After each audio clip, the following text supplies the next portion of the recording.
This channel does not promote any violent, harmful, or illegal activities. All content provided by this channel is meant for an educational purpose only. পিছনে কে এই agency মমতার গায়ে যে কালি লেগেছে তা এই প্যাকওয়ালাদের জন্যই। তৃণমূলের বহু পুরনো নেতাদের টাকা দিয়ে পদ পেতে হয়েছে, আর এই প্যাকওয়ালারা টাকা তুলে প্যাক আপ করছে। মমতার গায়ে চক্রান্তের খবর যেতেই সর্বত্র ব্যবস্থা হচ্ছে। TV9 বাংলায় আজ এমনটাই বিস্ফোরক মদন মিত্র। আমাদের তখন তো হাসপ্যাক বা হ্যাকপ্যাক কিছু দরকার হয়নি, আমরা নিজেরাই করেছিলাম, কোনো ডিসপিউট ছিল না। তৃণমূল ওয়াজ এ ভেরি ক্লিন পার্টি। হঠাৎ পার্টিতে যেভাবেই হোক, আমি কাকে ধরে কি ধরে আমি বলতেও পারি না, একটা এজেন্সি এসে গেল। এজেন্সি এসে এই ঘরে 6জন 8জন বসে আছি, সবাইকে বললো আমরা প্রত্যেকে আলাদা করে ইন্টারভিউ করবো, আর রটিয়ে দেওয়া হলো এরাই ক্ষমতার কেন্দ্রীকরণে রয়েছে, এরা যে নাম দেবে সেটাই হবে, মন্ত্রী হবে, MLA হবে ইত্যাদি। এরাই ঘরের 8জনকে আলাদা করে ইন্টারভিউ করে বাবার নাম কি, ঠাকুরদার নাম কি, ঠাকুরদার বাবার নাম কি, বাবা কোথায় কোন কলেজে পড়েছে, মা কলেজে পড়েছে কি না, বাবা মায়ের বিয়ে কবে হয়েছিল, এই সব করে একটা বিরাট কাগজ বানালো। তারপরে যাওয়ার সময় তোমায় বলে গেল আমি তোমার কেসটা দেখছি, তুমি তোমারটাও দেখছি, ওনারটাও দেখছি, বলে নিজেদের মধ্যে এরকম একটা বিভেদ তৈরি করে দিল। আপনি যে অভিযোগটা করেছিলেন, তখনই এই টাকার প্রশ্নটা এলো যে টাকা দিতে হবে। তৃণমূলের বহু পুরনো ছেলে যারা তৃণমূলের মানে গোদা গোদা নেতা, এরকম অনেক লোক তারা টাকা দিয়েছে, তারা পদ পাওয়ার জন্য। আমি একটা স্পষ্ট কথা বলছি, আপনি কি পাওয়ার জন্য লজ্জায় বলছে না, কারণ তারা টাকা দিয়েছে শুনলে তারা আর পাড়ায় বেরোতে পারবে না। তো এর সঙ্গে মমতা ব্যানার্জির কোনো যোগাযোগ নেই। ঠিক, মমতা ব্যানার্জিকে সম্পূর্ণ অন্ধকারে রেখে কাজ করা হয়েছে। প্যাকওয়ালাদের আমরা জানতাম স্টুডিওতে 8টা বাজলে সবাই বলে প্যাক আপ, কিন্তু এই প্যাক আপ মানে যে মালগোটাও প্যাক আপ, এটা আমরা বুঝতে পারিনি। মালগোটাও প্যাক আপ মানে মাল তোলো, ব্যাগ ভরো, প্যাক আপ করো। তা আজকে আপনারা এই কথা বলছেন 21 সালের নির্বাচনে আইপ্যাক এই এজেন্সির, বা আপনি যে এজেন্সিরকে ইঙ্গিত করছেন, তাদের তো একটা গুরুত্বপূর্ণ ভূমিকা ছিল মদন। কোনো প্যাক ছাড়াই আমরা পরপর উপনির্বাচনগুলো জিতছি, প্রত্যেকটা মিছিল করছি। সব থেকে বড় কথা, মমতা বন্দ্যোপাধ্যায়ের কোনো দুর্নীতি, কোনো দুর্নাম ছিল না। যেটুকুন মমতা বন্দ্যোপাধ্যায়ের গায়ে কালি লেগেছে সেটুকুন এই প্যাকওয়ালাদের জন্যে। আর এই প্যাকওয়ালাদের জন্যেই বাংলার বাইরে থেকে কিছু গুজরাটি, কিছু মারোয়ারি, কিছু তোমার দিল্লি, তোমার কিছু অন্যান্য স্টেট, সাউথ ইন্ডিয়া, এইসব জায়গা থেকে সুযোগ সন্ধানী একদল এলো। তারা বললো আমাকে দিলা, এবং এরকম হয়ে গেছিলো মন্ত্রীর কাছে গিয়ে বলতো, এই আমি অমুক প্যাক থেকে এসছি, এই কাজটা কালকের মধ্যে ছাড়তে হবে, নাহলে কিন্তু সাফ। দলের মধ্যে আলোচনা করা উচিত, বাইরে নয়, মদন মন্তব্যে প্রতিক্রিয়া ফিরহাদ হাকিমের। আমি আপনাকে আমাদের দলের ভেতরের কথা বাইরে বলবো না, বাইরে বলাটা উচিত না। যদি আমার কিছু থাকে সেটাকে আমাকে দলের মধ্যেই বলতে হবে। সুতরাং কে কি করেছে না করেছে এটা আমি আপনার সাথে আলোচনা করব না, আর এটা কে বলেছে তার ব্যাপারে কোনো জবাবও দেবো না। উনি তো এটাও বলছেন মন্ত্রী পদের জন্য নাকি টাকা দিতে হয়। মন্ত্রী চিফ মিনিস্টার সিলেক্ট করে, এখানে কোনো এগুলো আসলে কি হয় জানেন তো, এগুলো বলা উচিত না, দলের মধ্যেই এটা নিয়ে আলোচনা উচিত, এগুলো বাইরে উচিতই না। আইপ্যাক নিয়ে যখন এতগুলো মন্তব্য বা বক্তব্য, মদন মিত্রের বক্তব্য সামনে আসছে, তখন মুখ্যমন্ত্রী মমতা বন্দ্যোপাধ্যায় এর আগে আইপ্যাক নিয়ে কি বলেছিলেন শোনাই আপনাদের। আমি আবার বলি, আমি থ্যাংক করছি, I am thanking all the Trinamool grassroots workers, my leaders, my people of my state and India my workers and the entire team of IPAC team in West Bengal once they will feel good. আর এ নিয়ে বিরোধীরা ইতিমধ্যেই সরব হয়েছেন। বাম বিজেপির কি বক্তব্য শুনুন। এইটাই হচ্ছে আমাদের চিন্তার বিষয়। আইপিএস আইএস অফিসারদের পোস্টিংকেও প্যাকপ্যাককে টাকা দিতে হচ্ছে। প্যাকপ্যাকের দু একজন শীর্ষকর্তাকে টাকা না দিলে DM, SP, DIG, police commissioner, department, লোভনীয় ডিপার্টমেন্টের সেক্রেটারি হওয়া যাচ্ছে না। এবং এই অভিযোগ আমরা আমলাদের থেকে পাচ্ছি। এই অভিযোগ আমরা বিভিন্ন গভর্নমেন্ট এজেন্সি যারা সরকারের হয়ে কাজ করে তাদের থেকে আমরা পেয়েছি। এমন কোন নেতা পাবেন না যে টাকা দিয়ে পোস্ট কেনেনি। দলের নেতারা এর আগে বহুবার বলেছে, আমরা তো বলেছি বটেই, হয়তো আপনারাও টের পেয়েছেন। মদন মিত্র এখন স্পষ্ট করে বলছেন এবং তারপর শেষমেশ এর দায় মমতার নয়, এই কথাটা এখন কোনো না কোনো ভাবে একটু সামনে আনার চেষ্টা করা হচ্ছে বলে হয়তো প্যাক বলছে। প্যাক বলুক আর ভাইপো বলুক, মমতাকে বাদ দিয়ে কোনো প্যাকও নয়, কোনো ভাইপোও নয়। আরো একবার আপনাদেরকে জানাই, আজ বিস্ফোরক মদন মিত্র। তিনি বলছেন একদিকে, এই মুহূর্তে আমাদের সঙ্গে রয়েছেন ভরতপুরের বিধায়ক হুমায়ুন কবির। হুমায়ুন সাহেব, আজকে মদন মিত্র বলছেন যে দুর্নীতি কোনোদিন মমতা বন্দ্যোপাধ্যায়কে ছুঁতে পারেনি, কিন্তু এই প্যাকওয়ালাদের জন্য কালি লেগেছে, দুর্নীতির কালি তার গায়ে লেগেছে। কি বলবেন আপনি? আপনিও কি এরকমটা মনে করেন? দেখুন, মদন বাবু অনেক সিনিয়র লিডার, এনাকে আমি সম্মানও করি সিনিয়র লিডার হিসাবে, কিন্তু উনি যেটা বলছেন এটা দায়সারা গোছের বক্তব্য হয়ে যাচ্ছে। কারণ আমার যদি নিজস্ব ব্যক্তিত্ব থাকে তাহলে আমাকে কেউ 28-30 বছরের কোনো আইপ্যাকের ছেলে এসে, আমার যদি জ্ঞানসম্মত মানুষ আমি হই, বাস্তবসম্মত মানুষ হই, তাহলে আমাকে কোনোদিনই আইপ্যাকের কোনো ছেলে এসে কনভিন্স করতে পারবে না বা আমাকে উল্টো পাল্টা কোনো বুঝিয়ে কোনো বাজে কাজ করাতে পারবে না। কাজেই উনি যেটা বলছেন ওনার সঙ্গে আমি একমত নই। আমার যদি নিজস্ব ব্যক্তিত্ব থাকে, আমার জেলাতেও এই নাদিম হক বলে একজন এবং জাহিদ বলে দুজন নন বেঙ্গলি ছেলে 2023-এর তিস্তার পঞ্চায়েত নির্বাচনে এবং 2024-এর লোকসভা নির্বাচনে এখানে কাজ করেছিল। তো আমাকে অনেক কিছু বলেছিল বা বোঝাবার চেষ্টা করেছিল। আমি যেটা অ্যাকসেপ্ট করার সেটা অ্যাকসেপ্ট করেছি, যেটাকে গুরুত্বহীন বলে মনে করেছি আমি তাদের কথার গুরুত্বই দিইনি। তাহলে তাদের উপরে এই ধরনের ক্লেম করাটা আমি একমত নই। আচ্ছা, কিন্তু আপনি দেখুন, মদন মিত্র আরো বলছেন যে অনেকেই টাকা দিয়ে নেতা হয়েছে, যে কথাটা আপনিও বলেছিলেন। প্লিজ আমার সঙ্গে একটু থাকুন, আপনি যেটা বলেছিলেন সেটা একটু মনে করিয়ে দিই আপনাকে। পঞ্চায়েতের টিকিট বিক্রি করেছিল, সবাই জানে। রাজ্যের মুখ্যমন্ত্রীর কাছেও অভিযোগ করা হয়েছিল, তারপরেও জয় তাদের হয়েছে, এমএলএর কোনো কথা খাটেনি। আপনি কি হুমায়ুন বাবু এখনো একই মন্তব্য করবেন, মানে একই কথা বলবেন? বিধানসভার অন্তর্গত দুজন ব্লক সভাপতি, দুটো ব্লকেরই তিস্তর পঞ্চায়েত নির্বাচনে গ্রাম পঞ্চায়েত, পঞ্চায়েত সমিতি এবং জেলা পরিষদের টিকিট ডিস্ট্রিবিউট করার ক্ষেত্রে এই আর্থিক লেনদেন হয়েছিল। সেটা আমি সর্বোচ্চ নেতৃত্বর কাছে অভিযোগ করেছিলাম। উনি আমাদের রাজ্যের আইনমন্ত্রী মলয় ঘটককে পাঠিয়েছিলেন। 4 ঘন্টা ব্যাপী আলোচনা হয়েছিল। তার সারমর্ম তখনকার জেলা সভাপতি সাউনি সিংহ রায় এবং জেলার চেয়ারম্যান অপূর্ব সরকার, তাদের মদতে এই দুজন ব্লক সভাপতি মোস্তাফিজুর রহমান ভরতপুর 2 এবং নজরুল ইসলাম টার্জেন ভরতপুর 1, তারাই সাকসেস হয়েছিল। তাই আমি বলেছিলাম আমি হক কথা বলতে কাউকে ভয় পাই না, আর হক কথা থেকে কোনো সময় পিছু হটাই। হুমায়ুন বাবু, মদন মিত্র আরো বলছেন অভিষেক বন্দ্যোপাধ্যায় ছোট, আসলে বড় হচ্ছে মমতা বন্দ্যোপাধ্যায়। আপনিও কি তাই মনে করেন? হ্যাঁ, বলুন।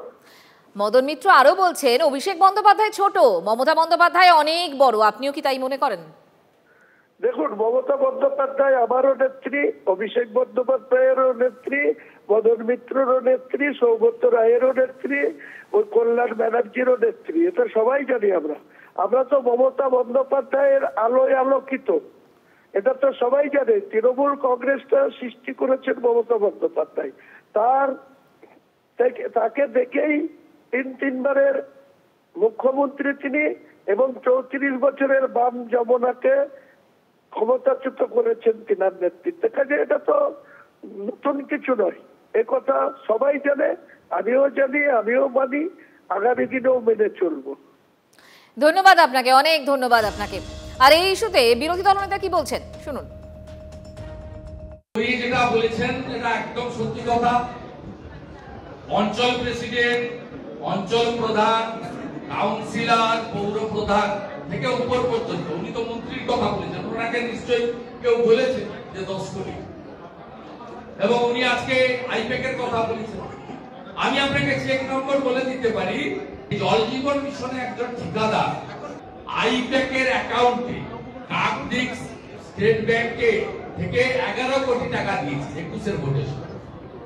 চেক নম্বর বলে দেবো, আমার কাছে ডকুমেন্ট আছে, সব বিক্রি হয় এবং বিক্রির জন্য নিলাম হয়, অকশন হয়, সব টাকা বলে ডিল করে ভাইপোর পিএ সুমিত এবং কালেক্টররা অনেকে জেল খেটেছে এই জেলায়, শান্তনু, কুন্তল, এরা সব কালেক্টর। এখানে গোঘাটের মানুষ ছিল, মমতা ব্যানার্জির প্রশ্রয় হয়েছে, উনি সরাসরি না করলেও কি হবে, তিনি প্রশ্রয় দিয়েছেন।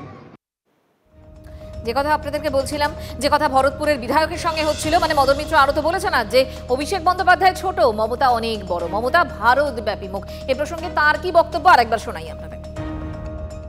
আমায় বলা হয়েছিল মমতা বন্দ্যোপাধ্যায় নাকি কোটি কোটি টাকা নিয়ে নির্বাচনে নমিনেশন দিচ্ছে।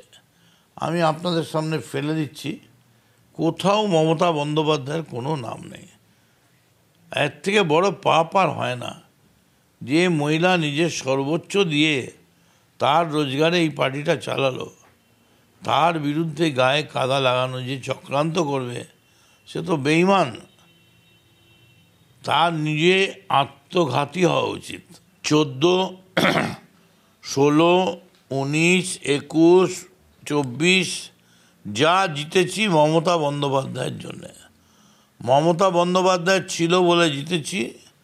মমতা বন্দ্যোপাধ্যায়ের মুখটাকে বিক্রি করে তার মুখটাকে যথেচ্ছভাবে ব্যবহার করে মানুষের কাছে পৌঁছে দিয়ে আমরা জিতেছি। আমরা মমতা বন্দ্যোপাধ্যায় ছাড়া কিছু বিশ্বাস। অভিষেক বন্দ্যোপাধ্যায়ের সেনাপতিত্বের কোনো দাম নেই বলছেন? তাহলে আমার মদন মিত্রের কোনো দাম নেই বলছেন? কি বলছেন? আমরা তো বহু কনস্টিটিউয়েন্সি দেখেছি, তাহলে আমাদেরও কোনো দাম নেই? ববি, অরূপ, কারোর কোনো দাম নেই? মমতা বন্দ্যোপাধ্যায় ঠিক করবেন তার পরবর্তীকে। গোটা পার্টিটাকে তছনছ করে পশ্চিমবঙ্গের পলিটিক্সকে কলুষিত করে তৃণমূলের গায়ে একেবারে ময়লা শ্যাওলা ফেলে দিয়ে, তৃণমূলকে মানুষ থেকে বিচ্ছিন্ন করে দিয়ে, পুরো লোকগুলোকে প্রো এজেন্সি করে, এজেন্সির সঙ্গে যোগাযোগ রাখো, মানুষের সঙ্গে রাখতে হবে না, তোমায় কিছু করতে হবে না, যা করার আমরা করিয়ে দেবো। সকালবেলা ওই লোকের সঙ্গে দেখা করবে, ওর সঙ্গে এক কাপ চা খাবে, থার্ড লোকটার সঙ্গে একটা বিড়ি খাবে, তারপরের লোকটার বাড়িতে গিয়ে একটা জিলিপি খাবে, তার বাড়িতে জিলিপিই নেই। মমতা বন্দ্যোপাধ্যায় থাকলেই আমরা জিতব, আর উনি থাকবেন, উনি আবার মুখ্যমন্ত্রী হবেন। আর এজেন্সি ছাড়া করলে কি হবে? কোর্ট মার্শাল হবে। এমনি তো রাজি আছি আমরা। আজকে কিন্তু ততটা অভিষেক বন্দ্যোপাধ্যায়ের নাম নিলেন না মদন মিত্র। না, তার কারণ অভিষেক ছোট, তো মমতা অনেক বড়। হ্যাঁ, ছোট বড়োর ব্যাপার আছে না। মমতা একটা বাংলা ব্যাপী, ভারতব্যাপী একটা চেয়ার, একটা মুখ। সেখানে অভিষেক ডায়মন্ড হারবারে অনেক ভোটে জিতেছে। কংগ্রাচুলেশন। শুধু তাই, রাজ্যবাড়ি তার একের পর এক সফর, রাজ্যের বিভিন্ন পঞ্চায়েতের আগে তার অভিযান, backed by Trinamool Congress, backed by Trinamool Congress. Madan Mitra বলছেন বিরোধীরাও কিন্তু খোঁচা দিচ্ছেন। স্বীকারোক্তি, এই প্রাঞ্জল স্বীকারোক্তি পশ্চিমবঙ্গের মানুষের অনুধাবন করা উচিত। তো মমতা বন্দ্যোপাধ্যায়কে অন্ধকারে রেখে এটা হতে পারে কি? না, সেটা হয়তো দিদিকে বাঁচাবার জন্য বলেছে। ওর জ্ঞাতসারে ঘটে না এমন কোনো ঘটনা নেই, সবই ওর জ্ঞাতসারেই ঘটে। ওদের ঘরোয়া ঝগড়া এ নিয়ে আর কি মন্তব্য করব। রাজ্যের দুর্নীতির জন্য দায়ী আইপ্যাক, তাহলে সেই দুর্নীতির বিরুদ্ধে মদনবাবুর রাস্তায় নামছেন না কেন? তাহলে তো ওর দিদির মুখটা খুলে যায়। সবাই দুর্নীতির সঙ্গে যুক্ত। আর বলি ওদের ঘরোয়া ঝগড়া, মাসি পিসির ঝগড়া, কাকা ভাইপোর ঝগড়া, এই নিয়ে এত রাজনৈতিকভাবে আলোচনা করে প্রয়োজন আছে বলে আমি মনে করি না। মমতার মুখ দেখেই সবাই জিতছে। হ্যাঁ, সেই জন্য সমস্ত দুর্নীতিতে মমতার মুখ দেখেই হচ্ছে। আমি সে কথাই বলি, যত অপকর্ম রাজ্যে ঘটছে সব মমতার জন্যই ঘটছে, এটা স্বীকার করতে বাধা কোথায়? আসলে উনি ঘুরিয়ে ফিরিয়ে কিছু না, এটা কালীঘাট আর ক্যামাক স্ট্রিটের লড়াই। এই লড়াইটা পিসিমণি এবং ভাইপোর লড়াই। এই ময়ূর সিংহাসনে কে কত তাড়াতাড়ি বসবে তার জন্য আড়াআড়ি ভাগে বিভক্ত তৃণমূল কংগ্রেস। গোষ্ঠীদ্বন্দ্বের ভূত বোতল থেকে বেরিয়ে গেছে, সারা বাংলা জুড়ে নিচুর তলায় মারামারি খুনোখুনি চলছে। এখন আরো কার্যত অনেক কিছু দেখার অপেক্ষায়। কালীঘাট না ক্যামাক স্ট্রিট, ভাগের লড়াইয়ে জিতবে কে, এটাই হচ্ছে। কেউ কালীঘাটের দিকে, কেউ ক্যামাক স্ট্রিটের দিকে। আর এই মুহূর্তে সরাসরি নজর রাখবো লোকসভায়। The youth of this country. So I think anything we say has to be addressed to them, has to be spoken to them. The first thing in front of us, and this is something I'm sure the Prime Minister would accept and pretty much everybody in this room will accept, is that even though we have grown fast, we are growing slightly slower now, but we are still growing. A universal problem that we have faced is that we have not been able to tackle the problem of unemployment. No, neither the UPA government nor today's NDA government has given a clear-cut answer to the youth of India about employment. I don't think anybody in this room will disagree with me. I'll give a little statistic for the Prime Minister.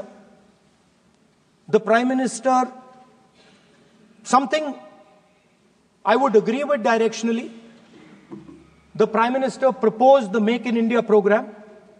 I think a good idea.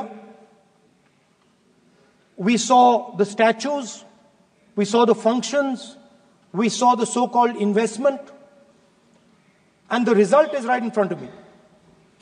Manufacturing fell from 15.3% of GDP in 2014 to 12.6% of GDP today.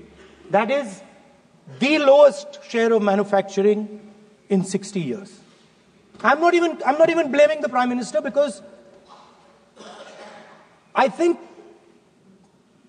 it would not be fair to say he didn't try. I could say that the Prime Minister tried, and I think conceptually Make in India was a good idea, but it's pretty clear that he failed, because manufacturing went from 15.3% of GDP to 12.6%. So the first question that any alternative vision would answer to the youngsters of our country is, okay, what and how are we going to solve this problem of employment? Any country basically organizes two things. You can organize consumption, and then you can organize production. Modern way of saying organizing consumption is services. Modern way of saying organizing production is manufacturing. But there is more to production than simply manufacturing. For example, agriculture also is about production. Now, pretty much every government since 1990 has done a decent job on consumption, on organizing consumption. Which are the companies that organize consumption? Uber organizes consumption. Reliance organizes consumption. Adani organizes consumption. But we have, as a country, failed in organizing production. We have excellent companies that try to organize production. They are the Mahindras of this world. They are the Bajajs of this world. Part of Tata's organizes production, but the record of the country in organizing production is dismal.